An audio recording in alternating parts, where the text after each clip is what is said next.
My name is Clara. I am 35 years old. I have a husband. His name is Daniel. He is 37 years old.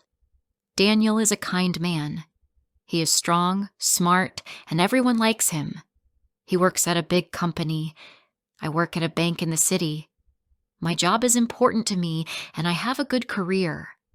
Many people think my life is wonderful, but there is a big problem. Daniel wants to start a family. He wants to have children and become a father. He often speaks about the joy a baby would bring. He wants to build a family, but my feelings are very different. I do not want children. I do not feel ready to be a mother. I want to do other things in my life. I want to grow in my career at the bank. I love Daniel very much, but I want to focus on my work and my freedom. This difference makes me think about our future.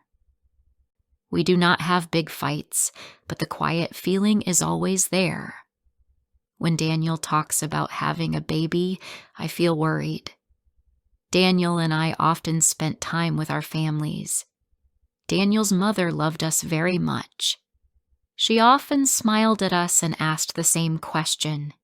She asked, "When will you give us a grandchild?" Her words made my heart feel heavy. I smiled and said, "Oh, maybe soon." Or, "We are just enjoying our time now." Everyone would laugh and start talking about other things, but inside I felt afraid. Daniel always looked happy. He would sometimes nod when his mother talked about children. He didn't know how much her words hurt me. He really wanted a family. I could see it in his eyes. When I was at the bank, I felt like a different person. I felt strong and confident. My coworkers respected my work. But when I came home, I felt smaller. I smiled at Daniel. I smiled at his mother. But no one knew how I really felt. I was afraid of losing myself. I wished someone could understand, but I could not tell the truth. I just kept smiling. Daniel started showing me pictures of baby clothes and shoes. I knew he wanted me to think about children. I felt uneasy. I didn't want to see those things. Daniel looked at me with sadness.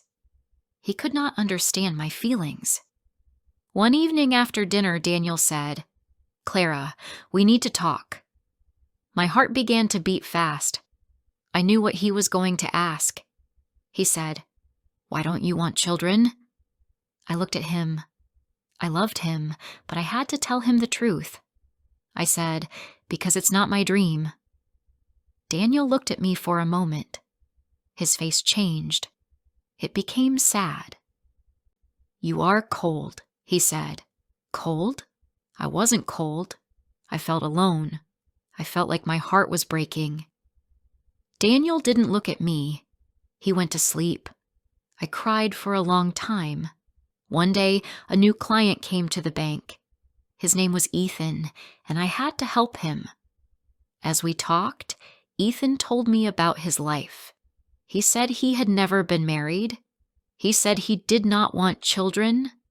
I was surprised. For the first time, I met someone who felt the same as I did. Ethan and I started having coffee after work. Ethan listened to me carefully, something Daniel hadn't done in a long time. Ethan made me feel alive. We talked about everything. We spent more time together. But soon, my coworkers began to notice. Everyone was watching Ethan and me. I knew this friendship was dangerous. I was a married woman and Ethan was a client. I knew I should keep my distance, but I didn't want to. I liked myself more when I was with Ethan.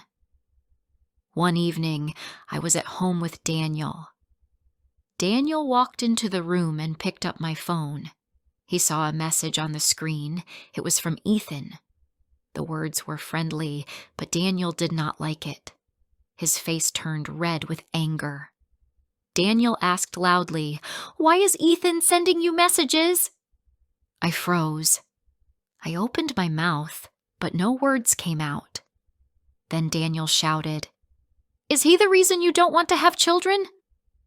My heart beat fast. I wanted to tell him it wasn't true. Ethan wasn't the reason. My choice about children was my own, but Daniel was too angry to listen. He didn't believe me. He thought Ethan had changed my mind. I felt sad and alone. After that night, my husband became quiet and distant. He didn't talk to me much. At work, problems grew too. My coworkers talked about my friendship. They talked about my marriage. They did not trust me. They thought I was not serious. My marriage was in trouble. My career was also in danger. I felt like I was losing everything. Daniel gave me a final choice. I had to end my friendship with Ethan. I also had to promise to start a family with him. If I did not agree, our marriage would be over. My heart broke. I sat alone in the house thinking, if I choose Daniel, I will have my home and my husband. People would stop talking. My career might get better again, but it also meant I would have to live Daniel's dream, not my own. Then I thought about the other option. This option meant freedom. It meant I could live a life without children, but I would lose my marriage. After many difficult days, I went to Daniel. My hands were shaking. I looked at his face, the face of the man I loved. Tears filled my eyes. This was very difficult.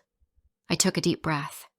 I said, "Daniel, I love you very much. You are important to me, but I cannot be the woman you want. I cannot give you the family you dream of. I do not want children. Not now, not ever. This is my truth." Daniel said nothing. He just looked at me. His face was still. His eyes showed sadness. His silence told me what I already feared. Our marriage was over. The life we had built, the future we had planned were over. But even with this sad thought, I felt peace. For the first time, I had chosen myself. I knew there would be problems. People might not understand my choice, but I would not live a lie anymore. My life would be honest. Being true to yourself is not easy, but it is the only way to find real peace and happiness in life. Thank you for listening to my story. If you enjoyed it, please subscribe, like, and share it with friends who are also learning English. Your support helps me bring more stories for you. See you in the next one.